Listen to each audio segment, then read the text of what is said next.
In 1963, doctors implanted electrodes into a man's brain without telling him why. What happened next was so disturbing. The government tried to bury the research for decades. But here's the twist.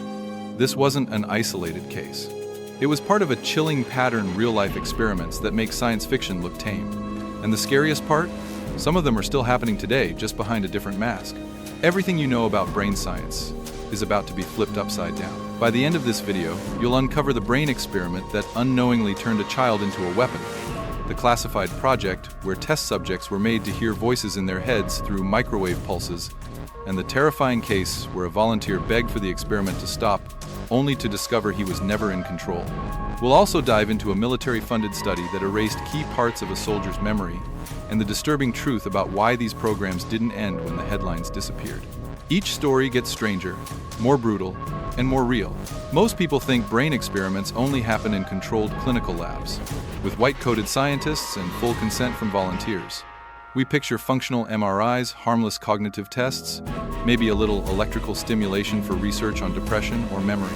The general belief is that modern neuroscience is tightly regulated, operating under strict ethical codes. Nothing sinister, just progress. But what if that image is a carefully crafted illusion? What if those tidy lab coats are hiding something far darker? Something we were never meant to see. Buried beneath the glossy surface of neuroscience journals and TED Talks is a hidden archive of government files, declassified just enough to hint at what really went on. During the Cold War, the CIA ran a program known as MK Ultra. Officially, it was about studying mind control. Unofficially, it shattered countless lives. Subjects were dosed with LSD without their knowledge, locked in sensory deprivation chambers, and exposed to intense electroshock sessions that wiped their memories and shattered their identities. The goal? To hack the human mind like a machine. But here's the sinister catch. Some of these so-called volunteers weren't criminals or soldiers, but ordinary people, patients, students, even unsuspecting hospital staff. If this sounds like sci-fi, it isn't. And MK Ultra was only the beginning. In one of the lesser-known spin-offs of MK Ultra, dubbed Subproject 119, scientists didn't just observe the brain, they tried to control it remotely. Using early prototypes of what we now call brain-computer interfaces, they attempted to manipulate neural activity through electromagnetic frequencies. The idea: send a radio signal, alter a thought. Documents reveal experiments where subjects reported sudden shifts in emotion, bursts of paranoia, or inexplicable urges, all triggered without physical contact. Think about that: your thoughts, moods, even beliefs, externally influenced without your awareness. And just when you think it couldn't get darker, new files suggest these trials didn't end in the 1970s. In fact, current defense research points to even more advanced methods, far quieter, far harder to detect. So the question isn't whether it worked back then, it's whether it's still working on us now. One of the most disturbing examples surfaced in Canada, where a respected psychiatrist named Dr. Ewan Cameron ran experiments under CIA funding at the Allen Memorial Institute. His methods went far beyond therapy. Patients who checked in for anxiety or postpartum depression were unknowingly subjected to psychic driving, a brutal regimen of repeated audio messages, drug-induced comas lasting weeks, and high-voltage electroshock sessions administered far more powerfully than standard treatments. In some cases, their personalities were erased. One woman reportedly lost all memory of her children. Another couldn't speak English afterward, only her childhood French. These weren't criminals or spies, they were everyday people. And the worst part? They never consented. Cameron's work was later used as training material. So if that's what happened in a public hospital, what's going on in places we can't see? But not all brain experiments involve drugs or electrodes. Some used sound specifically, infrasound and microwave auditory effects to bypass the ears entirely and inject signals straight into the brain.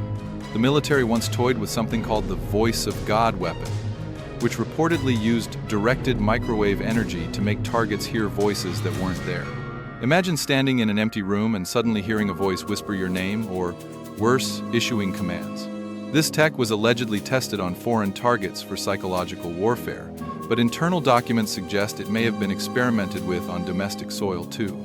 Victims described auditory hallucinations, paranoia, even suicidal thoughts, symptoms, eerily aligned with classified goals of cognitive sabotage. And here's the kicker: researchers knew it was working because they successfully made subjects doubt their own sanity. So the real question is, how many of those labeled delusional were actually test subjects in a war they didn't know they were fighting? Now consider this. In 2002, a classified DARPA initiative known only by its codename, Project Silent Talk, sought to develop technology capable of transmitting thoughts directly between soldiers' mind-to-mind communication without speaking a word. The theory was simple but chilling. Decode pre-speech brain signals and relay them wirelessly. The practical results? Less publicized. Whispered accounts from insiders suggest early tests caused migraines, memory lapses, and emotional instability in test subjects. But the implications went further than military strategy. If human thoughts can be digitized, they can be stored, altered, or even copied. Experts raised red flags about neurological firewalls, ethical boundaries, and psychological integrity. Yet the funding didn't stop, which raises an uncomfortable truth. The frontier of brain experimentation isn't about healing, it's about control. And if that control exists, even in primitive form, who decides who gets to use it and who becomes the next unwilling test subject? In 2014, a controversial experiment conducted at a university lab in California went largely unnoticed by the public, but it sent ripples of panic through the neuroscience community. Using optogenetics, a technique that uses light to control neurons, researchers managed to implant a false memory in a mouse's brain. The mouse acted on this memory as though it were real, showing fear in a space where nothing bad had ever happened to it. This was hailed as a scientific breakthrough, but here's the part that rarely made the headlines. Same protocols, scaled up, could theoretically be used in humans. Think about that. Not just reading memories, not just erasing them, but planting new ones deliberately. Now imagine a world where you couldn't trust your own past, where what you remember isn't what actually happened. The scariest part? According to leaked emails and follow-up grant proposals, similar human trials were being quietly prepared using non-invasive stimulation methods. So if your own memories aren't safe, what is? But beneath every experiment we've explored lies an even more disturbing thread. None of these projects truly ended. They simply changed names, shifted departments, or were subcontracted to private firms operating under minimal oversight. Paper trails vanish, accountability dissolves, and the public remains in the dark. From intelligence agencies to biotech startups, the modern pursuit of brain manipulation is less about scientific curiosity and more about influence, prediction, and control. You might think laws and ethics protect us, but the reality is murkier. Many current experiments are labeled as cognitive enhancement or behavioral research, sanitized terms masking dangerous intent. So ask yourself, if technology now exists to control a mind without touching it, what does that mean for free will? And how would you know if it was already happening to you? Now that we've pulled back the curtain, the terrifying truth becomes impossible to ignore. The most dangerous brain experiments in history weren't just mistakes from a darker era of science. They were stepping stones. Stepping stones to an emerging reality where your thoughts, memories, and behaviors are no longer private or safe. Where the boundaries between man and machine, freedom and control become alarmingly thin. So the question isn't just what happened, it's what's next? If yesterday's clandestine brain hacks laid the groundwork for today's wearable tech and tomorrow's neural implants, where does that path lead? And more importantly, who's walking it while we remain unaware? One final revelation pushes this over the edge. Deep inside a Pentagon-backed think tank, researchers recently proposed a system called predictive neurobehavioral targeting. The idea? Use brain imaging data combined with AI to model how individuals will think and act before they do it. Not to treat them, not to help them, but to intervene. Profiles would be built not just from what you do, but how your brain lights up when you're about to do it. It sounds fictional, even paranoid. But leaked communications hint that pilot versions of this tech have already been deployed in surveillance-heavy environments, airports, protest sites, even classrooms. If true, it means intent itself could become suspicious. And if technology can now anticipate, manipulate, or preempt your thoughts, the stakes are no longer scientific, they're existential. Because in a world where your next idea can be tracked, predicted, or overwritten, the last frontier of freedom may not be your body, but your mind. So here's the final twist. While the public debates brain-enhancing headsets and consumer neurotech, the real breakthroughs, the covert ones, remain locked behind security clearances and non-disclosure agreements. We marvel at the flashy gadgets, unaware that deeper systems are already mapping how we feel, vote, or even rebel. The line between experimentation and exploitation has blurred, and we are the data points. What began as isolated tests has evolved into a silent arms race for neural dominance. And now that you know, the question becomes, do you want to watch from the sidelines? Or start asking who's pulling the wires in your own mind? Before you click away, ask yourself this. If so much happened in secret, with millions of dollars and decades of effort backing it, what invisible experiments are running today that will only uncover 20 years from now? As neural implants become mainstream and mental health data is traded like stocks, the tools to shape your thoughts are no longer just in government labs. They're in your apps, your devices, even your workplace tools. The scariest brain experiments in history weren't just dark chapters, they were blueprints. And unless we confront the truth now, we may wake up in a world where what you think isn't up to you anymore. The mind may be our last domain of freedom, but only if we fight to keep it that way. Think this sounds far-fetched? In 2023, a leaked pitch deck from a neurotech startup revealed plans to integrate real-time emotion tracking into everyday social platforms using wearable EEG devices. The goal? To detect mood changes before users even speak or type and adjust content accordingly. On the surface, it's personalization. Underneath, it's data-driven manipulation. Your sadness becomes ad-targeting gold. Your rage, a metric to be steered. And your moments of doubt? A foothold for influence.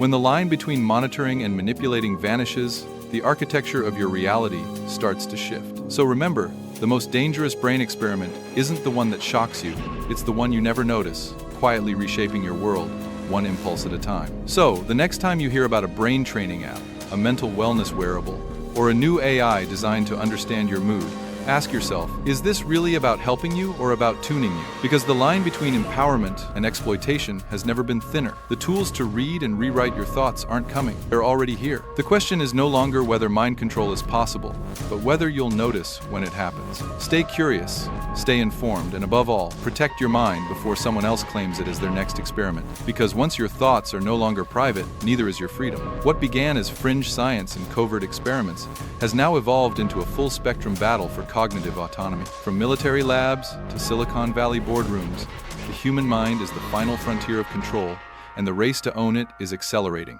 In the end, the greatest experiment isn't being run on brains in jars or mice in mazes. It's all of us, living, breathing, thinking test subjects in a silent war we didn't sign up for. So maybe the real question isn't what they're doing next, but what parts of your mind have already been rewritten without you even noticing. This isn't a conspiracy theory. It's a historical pattern backed by documents, whistleblowers, and patents hidden in plain sight. From covert government operations to seemingly innocent tech innovations, the lines have blurred until surveillance, influence, and neurological intrusion are indistinguishable. And if history tells us anything, it's this. By the time the public learns about these experiments, they're already obsolete. The new ones, more invasive, more refined, are already being deployed. So before you dismiss that creeping feeling in your gut, that sudden mood you can't explain, or that ad that seemed to know what you were thinking, pause. Because if you're waiting for some dramatic sign that your mind is being manipulated, you've already missed it. In the end, this isn't just about science gone too far, it's about our future. We stand at the edge of a world where thoughts are no longer sacred, where decisions might be nudged before they're even made, and where autonomy could quietly vanish beneath slick interfaces and alluring upgrades. If brain data becomes currency, and emotional compliance a design goal, then what part of us remains truly human? The most dangerous brain experiments in history weren't warnings of what could happen, they were maps of where we're already heading. So, before we surrender convenience for connection, or insights for intrusion, remember, freedom begins in the mind. And unless we defend it, the next experiment may not need electrodes or labs at all. It'll just need you. So, the next time you scroll past a headline about neural implants, or accept a terms of service update from your favorite app, ask yourself, what invisible permissions are you granting? Are you opting into convenience, or quietly giving away slices of your cognitive freedom? Because the harsh truth is, the most dangerous brain experiments don't look like labs or syringes anymore. They look like progress. And in this new era, battleground isn't just your body or your privacy, it's your perception of reality itself. Stay awake, stay skeptical, because the experiment isn't over. In fact, it's just beginning, and this time, the lab is everywhere. Thanks for watching. If this left you with more questions than answers, good, because questions are the only defense we have left. Share this video if you think others deserve to know what's happening behind the curtain of neuroscience. Subscribe for more forbidden knowledge they'd rather you didn't think about. And remember, your mind is the final frontier. Guard it like your life depends on it, because it just might. And if you've made it this far, here's your final takeaway. History doesn't repeat, it upgrades. The experiments you just heard about were once secret because they violated ethics. Now, they're creeping into everyday life under the banners of wellness, performance, and personalization. But consent built on ignorance is not consent at all. So as we push further into a future wired directly into our minds, ask yourself, are you shaping the technology, or is the technology already shaping you? The next wave of control won't force itself on you.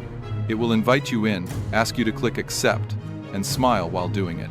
That's the final phase of the most dangerous brain experiment in history, and you're part of it.